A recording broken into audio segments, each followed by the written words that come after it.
This week, Iowa native and debut novelist Brady Hammes talks about writing The Resolutions and also about his day job as a documentary film editor. With documentary work, the editor really is writing the film in the editing room, taking this mountain of footage and shaping it into a coherent story. Welcome to Writers' Voices with Monica and Caroline. I'm your host, as usual, Monica Hadley, and with me, as usual, is my mother, Caroline Kilborn.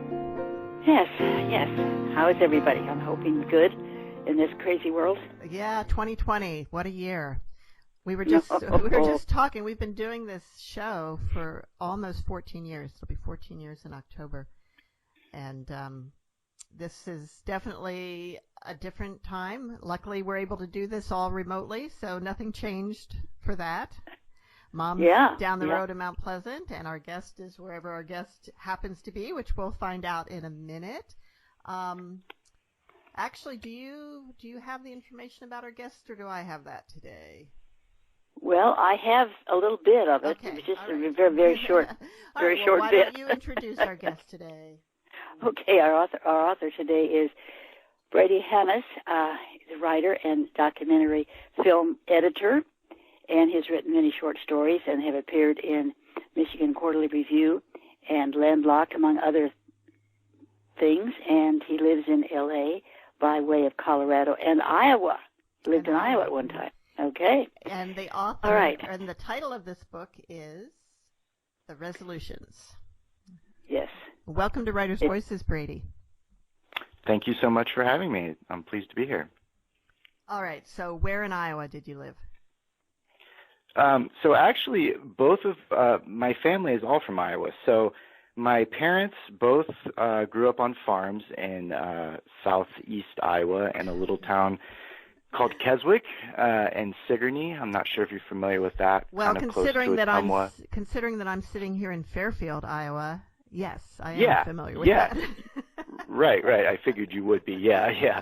Most people are not, but being from Fairfield, I figured you would have heard of it. So they both grew up there, and then I moved around a lot, but for most of my childhood, and particularly during high school, I lived in Des Moines, in a suburb called Urbandale.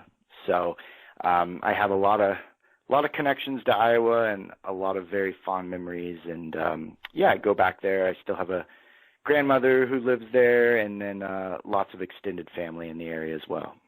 Now, are you cousins by any chance with Adam Hammes? You know, someone else asked me that. That's so funny.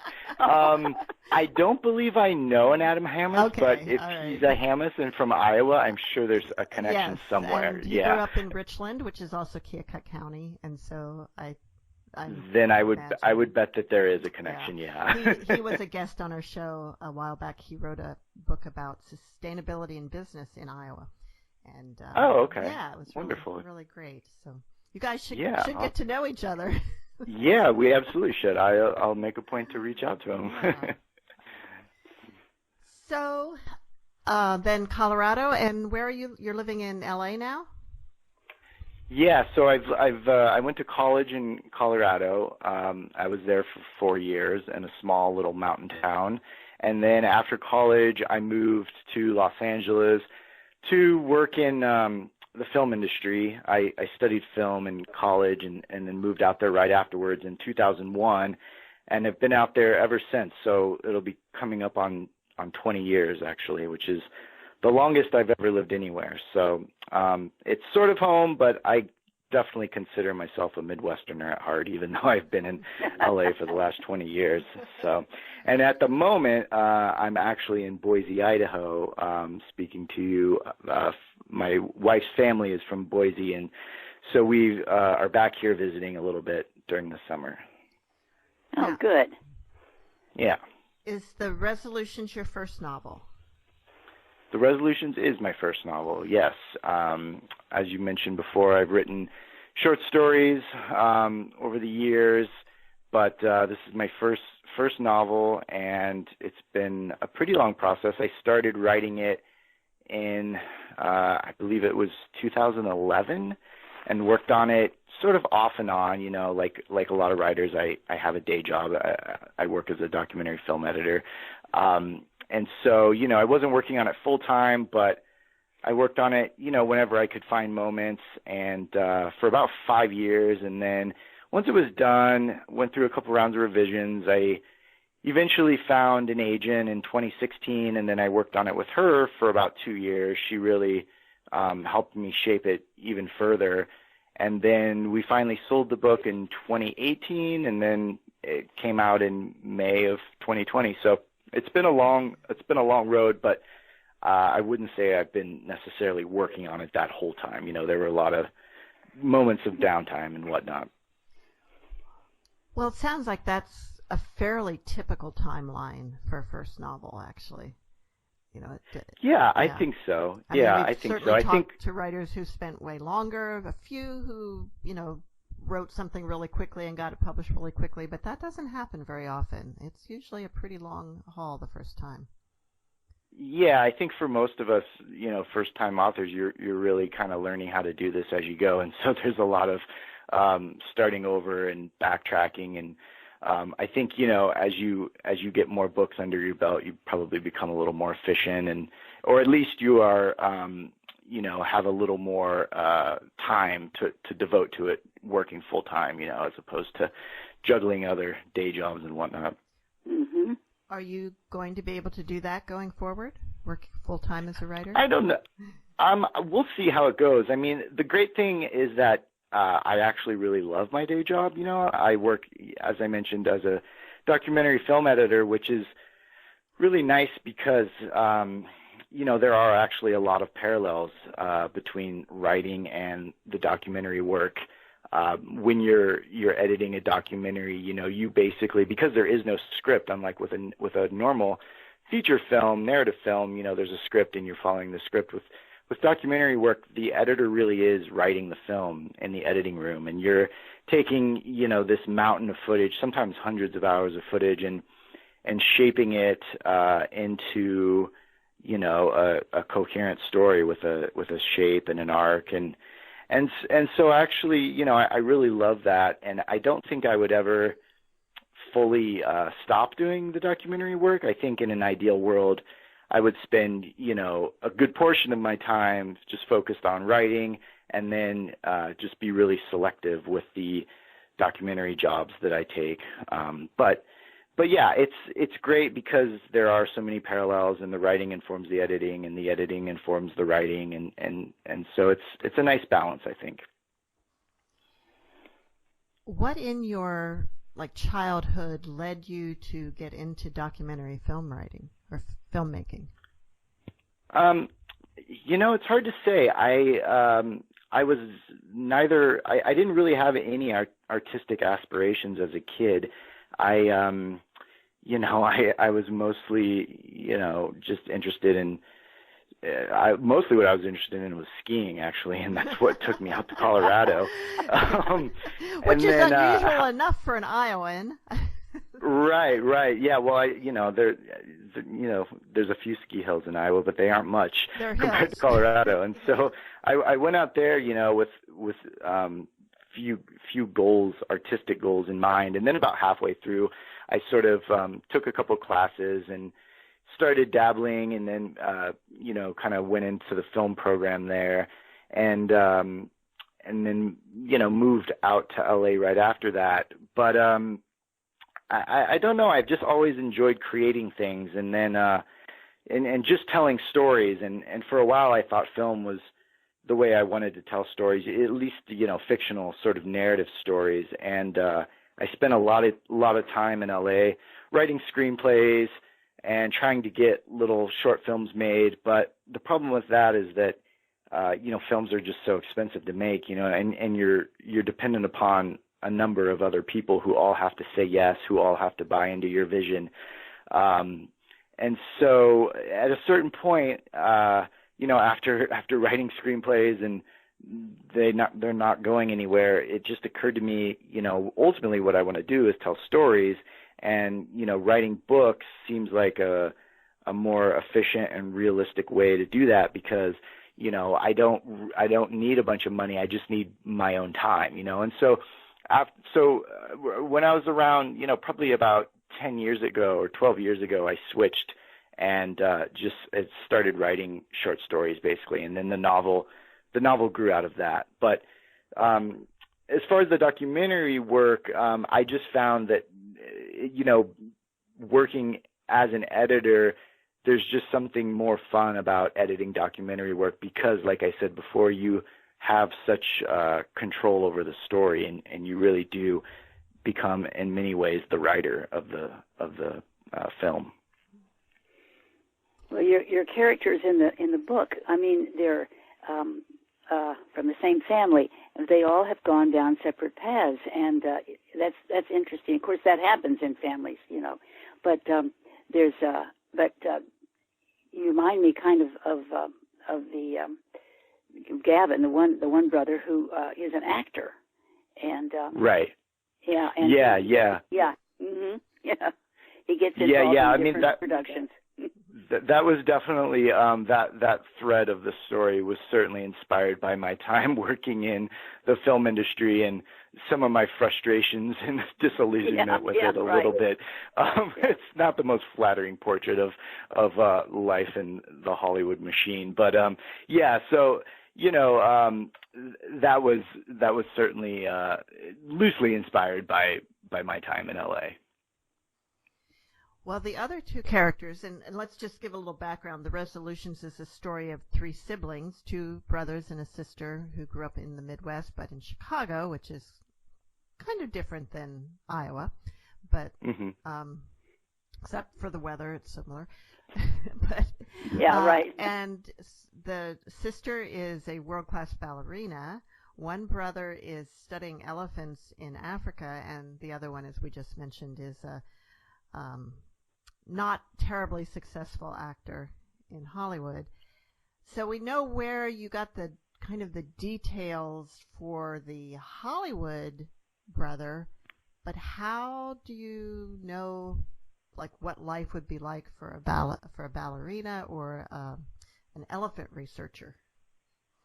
Yeah, so as I said, for as much as the Gavin storyline, I was able to draw from my personal experience. The other two required a tremendous amount of research, and to start with Samantha, the ballerina.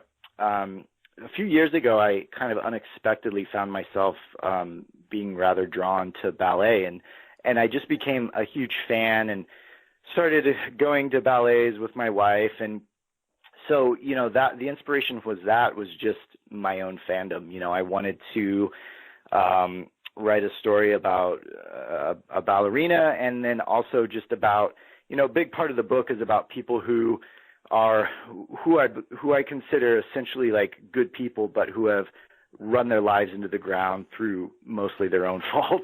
And I'm interested in how that happens, kind of slowly at first and then all at once. And so, with her, she's also a drug addict. And so, I wanted to kind of present this portrait of someone who is, on the one hand, like you said, a world-class athlete and incredibly accomplished, but through a series of sort of, first an injury that precipitates her downfall, she, becomes, like a lot of stories we hear nowadays, an injury leads to painkillers and then leads to other things. And so, I wanted to tell the story of, like I mentioned, this incredibly accomplished girl who has sort of, lost her way a little bit. And then for the other storyline, Jonah, who is studying elephant communication in the forests of West Africa and Gabon specifically, that was actually inspired by a 60 Minutes profile that I saw, I don't know, probably 10 years ago. And that's actually based on real science that's being conducted out of Cornell University.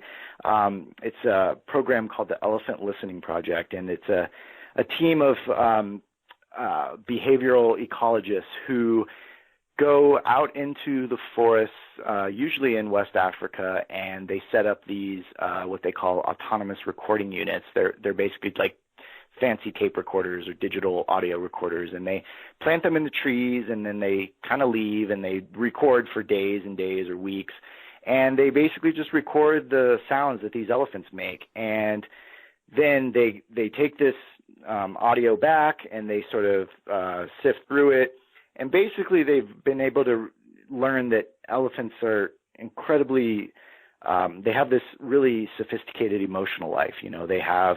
They mourn their dead, they feel sadness. They're just really complex and interesting creatures. And I was just so taken by this story that I kind of just dove headfirst into researching and learning everything I could. And I've also just, ever since I was a kid, just really loved elephants and just thought they're just really magical creatures. And so that was sort of the genesis of that storyline. And then again, it was Jonas sort of gets himself into some trouble with these ivory poachers, and again, he sets out with the best of intentions, and then finds his work being sort of hijacked, and he gets in over his head, and again, like the other characters, kind of loses his way, and so I was just interested in that. And then the other part of the story I really wanted to explore is just the way sibling relationships kind of change over time. These three characters were all very close, like most children. When they're all living at home, you're in the same house, you're kind of bumping into each other, and there's this proximity and sort of physical closeness that as you leave the nest and grow up, that sort of starts to disappear a little bit. And especially if you're living in different parts of the country or even different parts of the world, as these characters are, there's this kind of slow drift that happens, and I wanted to sort of acknowledge that, but then also create or invent circumstances that would bring them back together, and that's kind of what happens in the book, is that they all reunite home in Chicago over the holidays, and then they're sort of forced to help each other kind of figure out how to right their crooked paths, I guess. You're listening to Writers' Voices with Monica and Caroline, and our guest today is Brady Hammes, author of The Resolutions. Have you ever been to Gabon?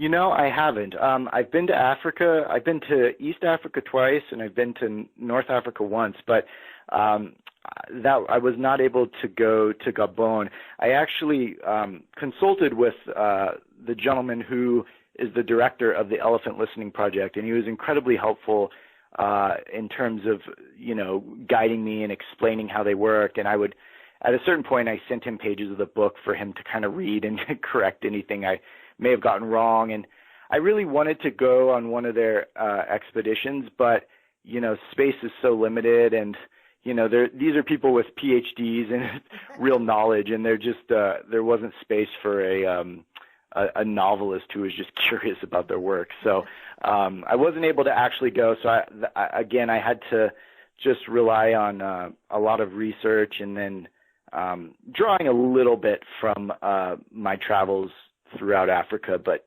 like I said, I never did specifically go to Gabon for that. Okay, is it really? You mentioned several times. Jonah mentioned that female elephants are not growing the tusks anymore. Yeah. It's interesting, isn't it? Yeah, that's funny you mentioned that. That's a detail that was added actually very late in the book. Believe it or not, my agent had heard about this. I forget, she read a news article about it and forwarded it to me and said, isn't this fascinating? And I thought, yeah, it really is. However, the article was referencing savanna elephants, which are, in East Africa, Kenya, Tanzania, and they're actually a little bit different than the forest elephants. They're usually bigger. And so, I kind of wanted to work that in, but I wasn't sure it was accurate. And so I reached out to Peter, who, as I mentioned, was sort of a little consulting on this. And I said, have you heard of this, and do you believe that this is possible? And he said, yeah, I have heard of it.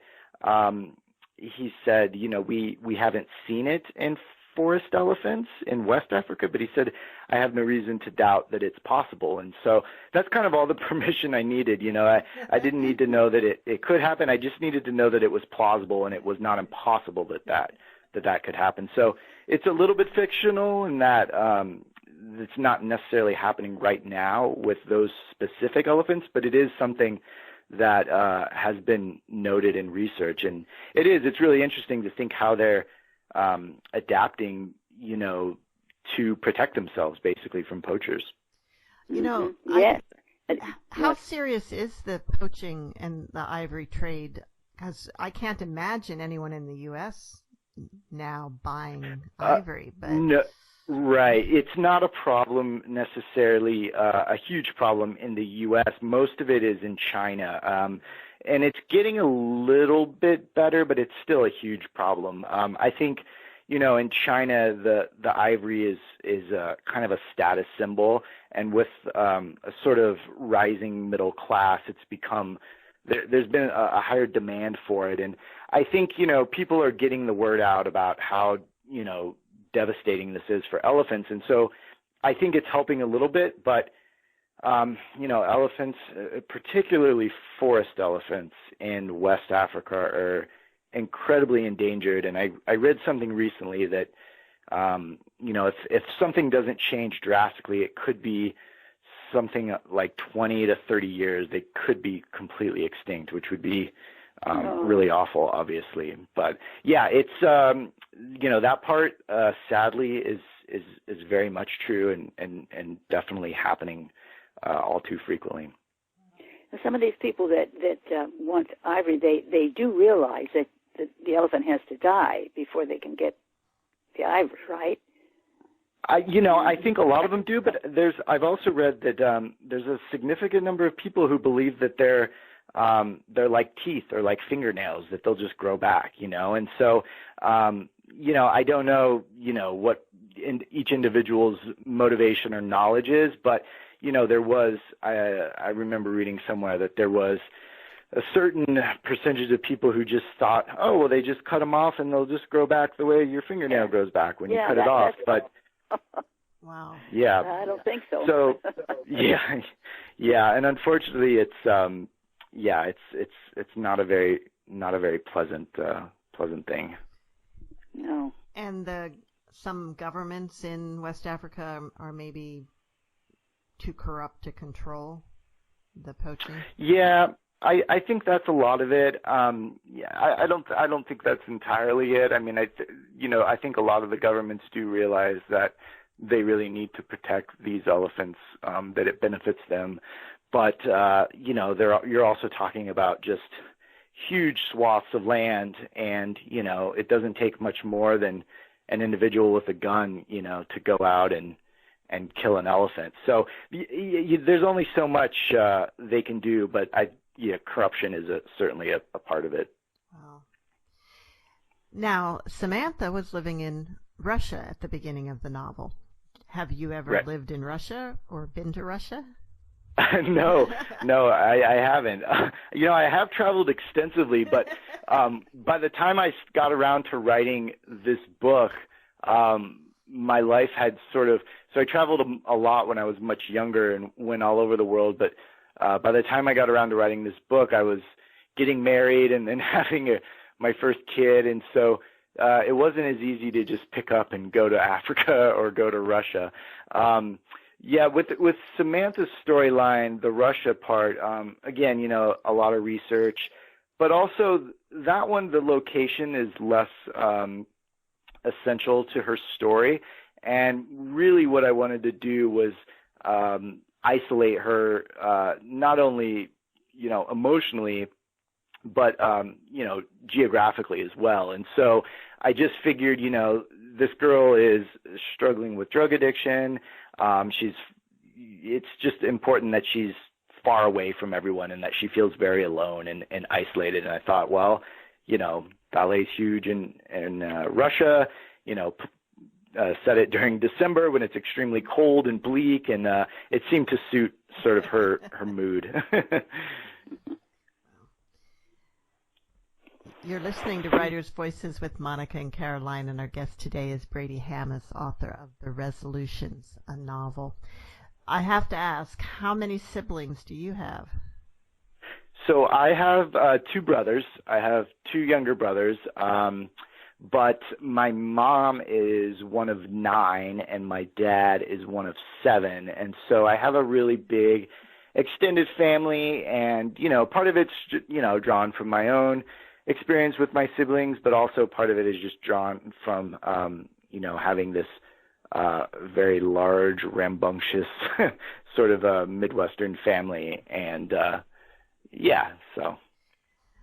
Do you feel, you may not even want to say this, but have you had to work through issues with your siblings that maybe made you want to develop this idea in a book? Not on this kind of scale. I mean, the circumstances of all of the stories are very much fictional.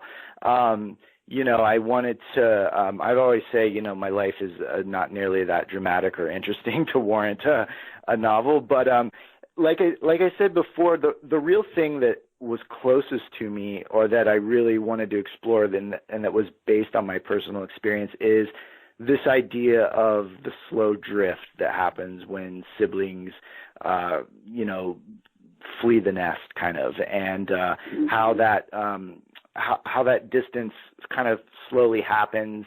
And it's not for it's not because of a lack of love or anything like that, but it's just you have your own sort of concerns, or eventually you may have a family or whatnot, and your priorities or your focus shifts from worrying about your siblings to worrying about your kids or your partner, your husband, your wife, whatever. And so I wanted to, that was the thing that was closest to my personal experience. As far as all the other trouble they get into, that's just fabrication. Okay, so you didn't take your younger brothers on a, like, when they were 7, on a bike ride on the highway to a pool hall or something? Yeah, no, that actually is a detail that is true. Yeah, I'm speaking more just about smuggling ivory into the U.S.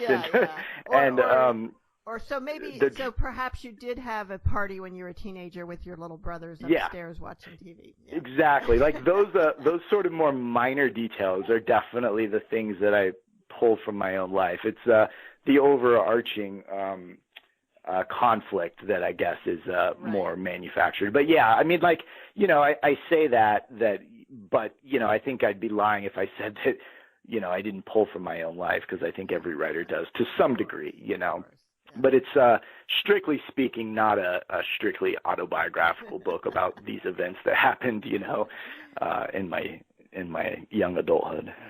Well, what do your brothers think of the book?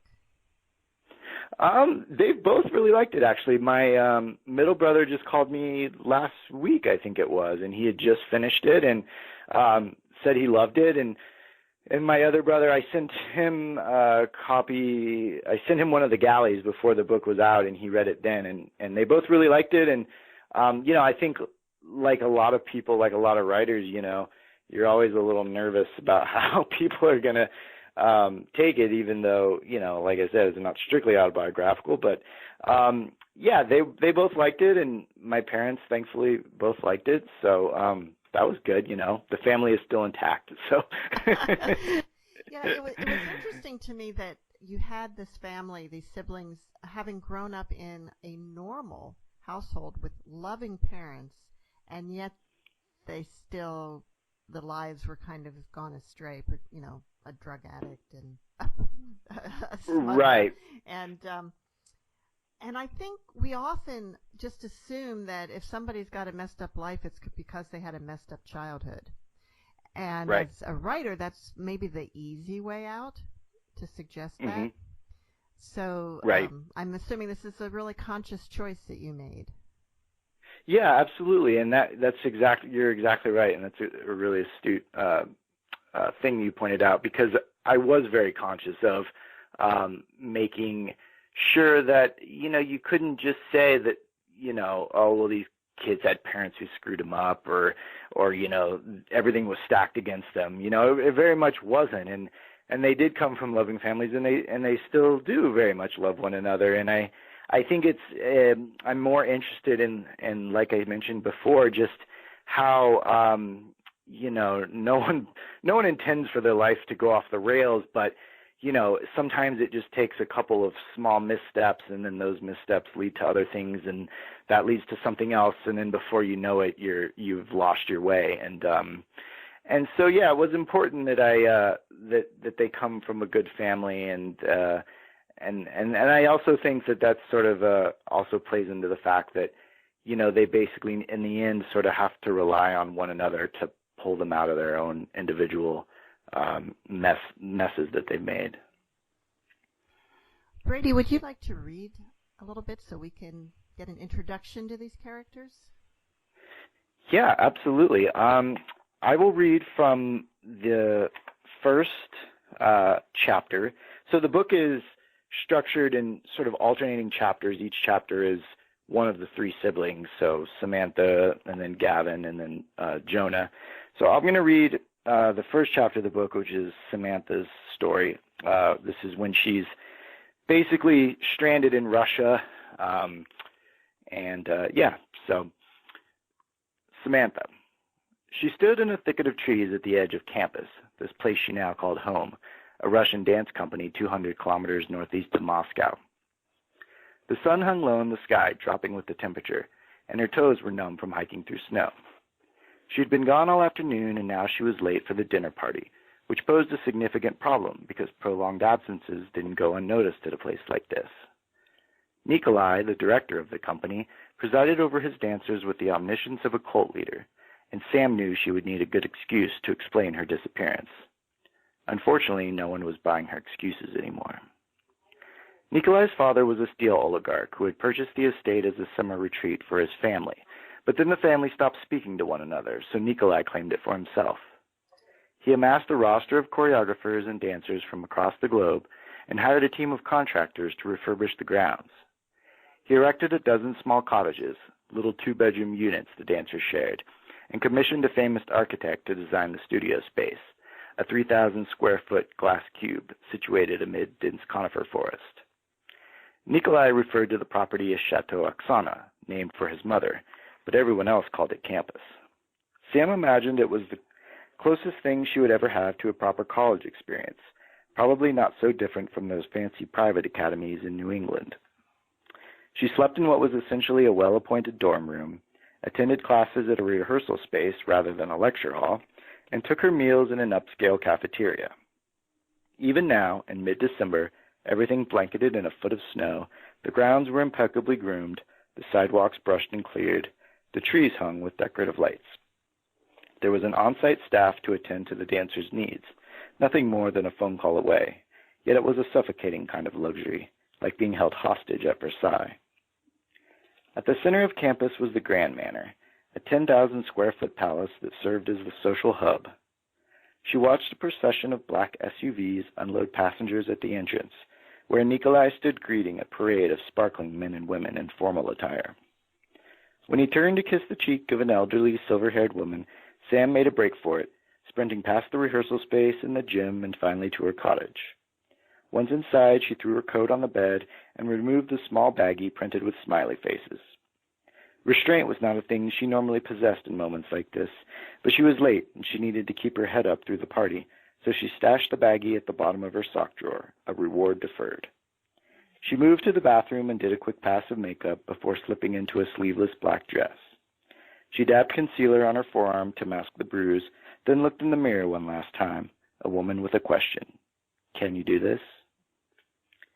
Sam stepped outside and hurried toward the ballroom, her heels clacking against the sidewalk, her shoulders burning against the wind.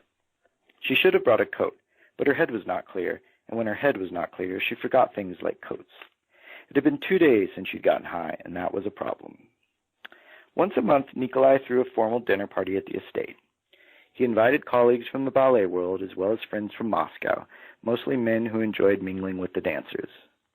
A few of the guests came for legitimate reasons, but most, the musicians, the minor celebrities, the baggy-suited hedge fund managers, came to gawk and make lewd sexual innuendos about first position. Sam found the events reprehensible, as if she were a part of a parade of dancing prostitutes. At the last party, she poured a glass of Chianti on the head of a sweet-talking investment banker after he put his hand on her butt and whispered stunning into her ear. After the incident, Nikolai placed her on an informal probation to ensure a similar embarrassment didn't befall another of his guests. Sam, however, made it clear to him that the best way to prevent future incidents was to instruct his guests to keep their hands to themselves. She had been summoned to tonight's party to meet a new choreographer Nikolai had recruited, though most of the names he'd promised had yet to materialize, so she wasn't expecting much. The 2 productions the company had mounted since her arrival had been savagely reviewed, which Sam attributed to their hack choreographers, one of whom was plucked from the Russian equivalent of Dancing with the Stars. The company's cachet had taken a blow in recent months, and Sam knew Nikolai needed a win as much as she did. She entered the hall and scanned the crowd. Her rival had drawn little notice, and for this she felt a speck of relief. An old man was butchering Vivaldi on the piano, and tuxedoed waiters floated around the room with trays of hors d'oeuvres that appeared untouched.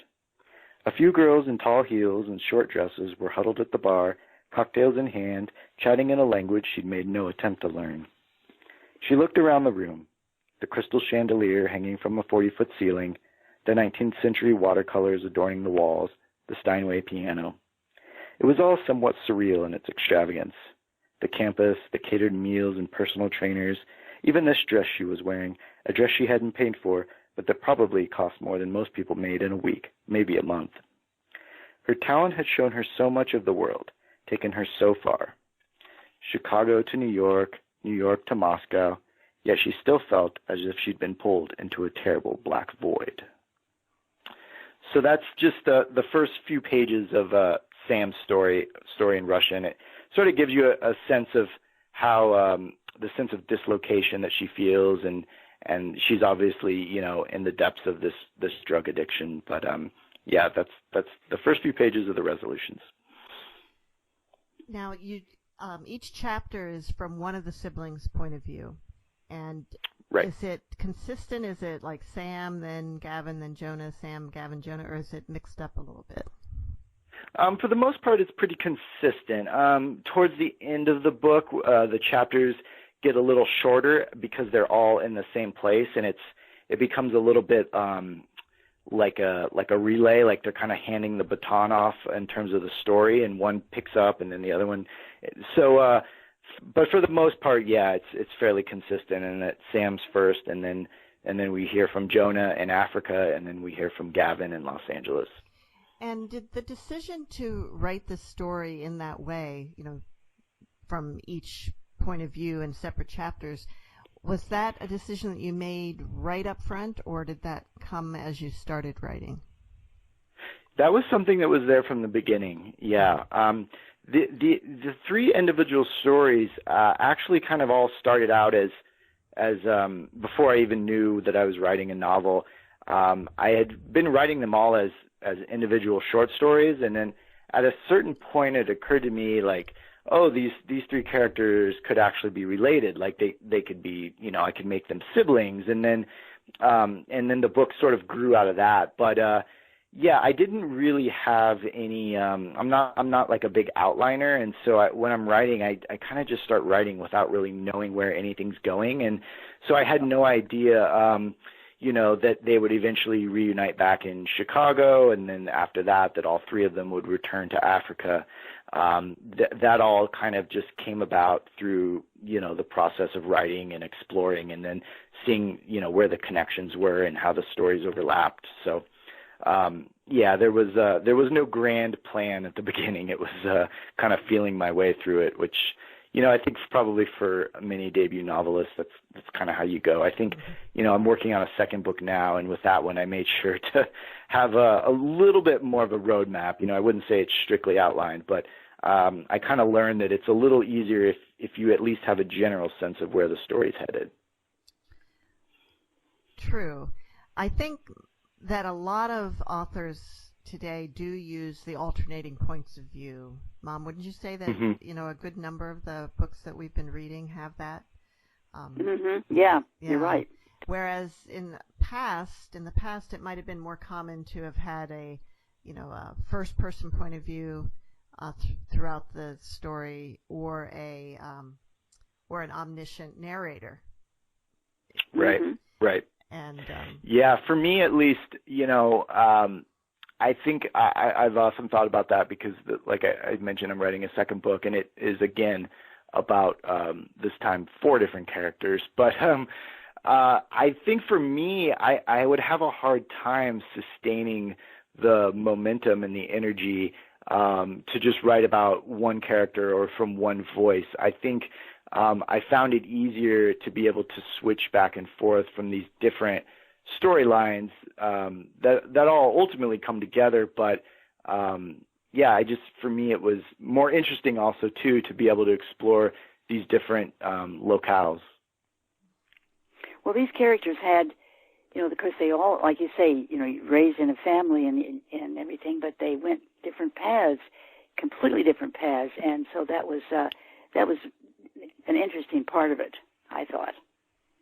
Especially because one ended up in West Africa, another in Russia.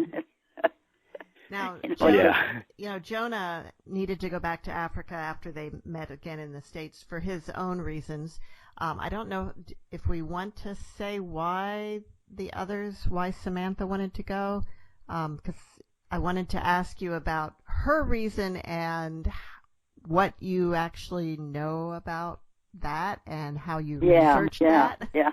Right. I was curious. You mean about the ceremony that she takes part in back in Africa? Yeah. So without giving too much away, ultimately, Sam, in an effort to rid herself of her addiction, goes back and participates in this what's called an iboga, which is again a real life thing, originated in Gabon, and it's a spiritual ceremony that the native Bwiti people in Gabon do. It's almost like a rite of passage or something you do that marks your entrance into adulthood, maybe sort of like a quinceañera a little bit, but with a much more intense sort of experience. But it's also been shown to really rid people of drug addiction, and specifically opium addiction. And so that part of the story came to me when I saw a short documentary about it, and at the time I saw it, I had my 3 characters. I had their sort of stories. I knew what their issues were. I knew that they were going to reunite back in Chicago, but I didn't know where the story went from there. And I was really kind of stuck for a long time. And then, like I said, I saw this documentary about, these people who are struggling with opium addiction taking part in the ceremony. And it just turned out that the ceremony originated in Gabon, which was where my other character was already doing his research. And I thought, aha. And it was sort of the moment when it all kind of unlocked and came together. And I go, oh, this is perfect. I can have, her go back for this, Jonah being there and sort of knowing a lot of the people, he would be aware of this. And, the stories, it was just this sort of happy accident that, again, I had not planned on and I hadn't foreseen, but just a really sort of nice intersection there. I really wonder how you would have resolved the issues that these characters had without that. Yeah, I don't either. There may not be a book if it weren't for that. And then, with Gavin, he's kind of the only one who doesn't really have a reason to go back. But I've also, he's portrayed as the eldest brother and a little bit of a, not bossy, but he's kind of a nurturing figure. And so, I had this idea of, well, he's sort of lost everything. He has no job. And so he's kind of just going because he doesn't trust his little siblings to handle this on their own. And so he goes there thinking that, he'll be the wise elder who will, look after everything. And he ends up being the one who gets sort of in the most amount of trouble. And and is, he thinks he's going to go there to help his sister, and in the end, he doesn't really do much of anything, and she's forced to figure it out on her own, which I think, in my experience, my limited experience with people struggling with addiction, that's kind of the way it goes, is like no one's going to do it for them. You're going to have to figure that out on their own. So, well, he has an idea that he might have been responsible for her starting with this way back, doesn't he? Kind of blame himself. Right. Yeah. I kind of planted that seed as well. I wanted to sort of maybe suggest that, while he's not directly responsible, the way siblings can influence each other when they're younger, and the way that, things you say or do in an effort to, make yourself seem cool can sort of have lasting impressions on, your siblings who obviously look up to you and whatnot. And so, that was another aspect that I was interested in exploring. You're listening to Writers' Voices with Monica and Caroline, and our guest today is Brady Hammes, author of The Resolutions. Where's that title from? The title, interesting you brought that up, because that was not the original title that I started with. So the book, when we sold it, was called The Bygones. And it was sort of decided in-house that wasn't probably the best title. And so we spent a long time sort of brainstorming different titles, and, it took a long time before we finally got here, but I came up with this one. This was one that I suggested, and everyone seemed to like it. And it worked because the book takes place around the holidays, and actually the last day, the book culminates, the last chapter of the book takes place on New Year's Day. So there's the idea of, New Year's resolutions, and there's also these characters resolving to try and, put their lives back together. And so it works on a couple different levels, and I'm really happy that my editor pushed me to, think of a new title, because I do think I can't imagine another title. It seems very fitting for the book. No, it does. It's perfect, yeah. Really. Yeah. Now I'm looking at your website, Brady, which is bradyhammes.com. Pretty straightforward there. And it talks about you had an Emmy Award-winning documentary. Yes. Tom versus Time. You want to tell us a little bit about that? Sure, yeah. A couple of years ago, I was working on a documentary project about Tom Brady, the former New England Patriots quarterback. It's a 6-part sort of series, so it's told through episodes, and originally premiered on Facebook Watch, which is Facebook's sort of original content channel. And it was a really fun project, and just happened to win an Emmy, which was great for all of us. And it was really gratifying to work on that project, and then to see it find some success. So I've somehow, as I've been editing more and more, I've found myself doing more and more projects based on sports personalities and whatnot. And so that was the first one. And then more recently, I was working on, actually up until March, when the Olympics were canceled, I was doing a documentary on Simone Biles, the Olympic gymnast. Yeah. We were tracking her whole sort of road to Tokyo. This was going to be her last Olympics and her final hurrah. And it was a really fun project. Everything was going really well. And then COVID hit, and then the Olympics were canceled, and the project came to a screeching halt. So we're hoping to pick it up next year. Supposedly, I believe the Olympic Games are going to be next summer now in 2021. So hopefully the project will finally make it out to the world, but it's been delayed somewhat indefinitely. So I assume they'll still be in Tokyo if it's going to be next year. And will Simone still want to compete? Well, that's the big question. I mean, she says she does now, but for Olympic gymnasts, I think she's 22 which is very old, and so she was already going to be the oldest one this year, and so she'll just be a year older next year. So as of now, I believe her plan is to do it, but who knows what might change. So of course, if she doesn't do it, then there won't be a show. So. Oh, right. Yeah. And what was Social Animals about? That was another film you worked on. Oh, yeah. So that was a documentary I worked on probably 2 or 3 years ago now. It's about Instagram, basically, and more broadly about how social media affects teenagers. And that one is actually interesting because there are a lot of parallels to my film. It's also told, it's 3 different stories about 3 different teenagers and their relationship to Instagram and social media. And it's, again, these 3 disparate storylines. They don't ever really come together, but they all speak thematically to the same thing. And so, again, that's just another example of how there are so many similarities between the writing and the documentary work. Someone should do a documentary about seniors getting on social media. There you go. That's an idea right there. It is, because Mom, Caroline, who just turned 85, just got on Facebook in the past few months, and okay. Yep, and so it's been an experience, hasn't it, Mom? Yes, it has. Are you enjoying it?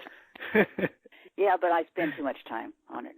I think everyone feels that way. Yeah. It can become very unhealthy, especially during years of elections and whatnot. If you have a lot of people with differing political opinions, it can become a slightly toxic place. I personally try to avoid it as much as possible, but I think. Well, I don't pay too much attention to that. Most of my people are. I'm actually, what I really enjoy is connecting with some of my cousins, whom I haven't seen for years and years and years. My mother was a family of 9, and so some of these cousins, that's what I really enjoy, is that part of it. Yeah, no, it's great for that. It's great for keeping in touch with people you might not normally see or hear from. Yeah, right. It is. And in this day when, Mom is pretty much isolated in her home, it is a good way to stay connected, even with, some of your kids and grandkids and great-grandkids that you're not able to see right now. Yeah. Yeah, absolutely. Love the pictures. Yeah. Yeah. So, Brady, before we run out of time, let's talk a little bit about your path to publication. You mentioned that you found an agent in 2016 and sold it in 2018. So that's a fairly long time for an agent to be working on a first novel. And how did you find your agent, and how did you keep them?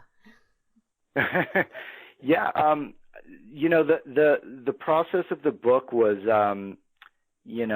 I always tell people it's not an easy process, and this certainly did not happen overnight at all. I think the book was rejected by somewhere between 30 and 40 different agents who either said no or just didn't respond, until finally I was actually at a point where I was kind of really defeated and about to give up, and I just said, well, I'll send it to the last 2 or 3 people on my list, and if nothing comes, then I'm going to put the book in a drawer and I'm going to try again. And I sent it to my agent at the time, Emma Sweeney, who just recently retired this past year, but I worked with her up through the sale of the book, and she read the first 10 pages and said, I love it. Can I see the rest of it? And so I sent it to her, and she actually called me and left a message. I was at work, and said, I love this book. I want to represent it. And she was just so enthusiastic about the book that part of me was like, are you sure you read the right book? Because a lot of other people said no. You didn't actually say that to her, though, did you? No, of course not. But I was like, you do? You love it? Really? Okay, great. She was like, I love it. She's like, it still needs a lot of work, so don't think we're done. And so she sent me, 3 or 4 pages of notes, and I spent a couple months working on it, and then I sent it back. And she'd send more notes, and this went on for a really long time. And at a certain point, I kind of thought, like, is this ever going to happen? And like with agents, they don't get paid until they sell the book. And so I thought, gosh, this woman is spending a lot of time on something that may not even happen. So, I never really questioned her because she's such a seasoned pro. But part of me was like, is this ever going to happen? Because, like I said, it had been almost 2 years, and we were still working on the book. And then finally in February of 2018, she said, okay, I think we're there. It's feeling really good. And she said, I'm going to send it to 5 or 6 editors. And she sent it out. And my editor at Random House, at Ballantine, got back the next day and said she'd started it and was loving it. And then said she'd read it over the weekend and get back to us on Monday. And then on Monday, she'd finished it and said she loved it and wanted to talk. And so we talked on Tuesday. And then we had an offer on Thursday. So, after, like I said, after being rejected 40 times and working on it for 2 years, then the book sold in less than a week, which was like just crazy. It was just a whirlwind. And it was really wonderful. But and what did you do to celebrate? I was at work, actually. I was working, funny enough, I was working on the Tom Brady project, and I was in my little edit bay, and I couldn't believe it. I went outside, and I think I just yelled it to the sky, like a yell of joy, because I was just so like, oh my God, I can't believe this is happening. It'd been a dream of mine for so long. But yeah, I mean, it's just, I think it's a testament to just perseverance, and you just have to believe in your own book and believe that someone else is going to respond to it as well. And like I said, I'm so glad that I didn't put it away, because I was really close. And all it takes is one person to be really enthusiastic about it, and that's all you need. You need an agent to say yes, and then you need an editor to say yes. And I was very fortunate that happened. Yes, you were. That was wonderful. Oh, gosh. Well, we're just about out of time, and I want to thank you so much for being with us here today, Brady. Well, thank you both for having me. It's been a real pleasure, and I've really enjoyed it.